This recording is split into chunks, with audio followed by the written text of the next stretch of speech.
Police সেদিনও ছিল।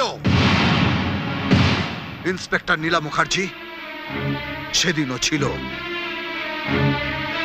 যেদিন জেল থেকে 3টে কয়েদি বেরিয়ে বাবাকে খুন করলো, তাদের হাত থেকে বাঁচতে আমার দিদি আত্মহত্যা করলো। কি করতে পেরেছিল তোর পুলিশ? কিচ্ছু না। মাঝখান থেকে আমার জীবনের দামি কিছু দিনগুলো জেলের মধ্যে নষ্ট হয়ে গেল এই পুলিশের জন্য। আর জেল থেকে বেরিয়ে কি দেখলাম? আমার সব থেকে প্রিয় বোনটা পুলিশের চাকরি করছে। হ্যাঁ, করছি। পুলিশের সেদিনের না পারার গ্লানিকে মুছে দিতেই আমি পুলিশে চাকরি করছি। বাবা আর দিদি শুধু তোর একার নয়, আমারও। ওদের মৃত্যু আমাকেও যন্ত্রণা দেয়। কত রাত আমি কেঁদেছি তুই জানিস?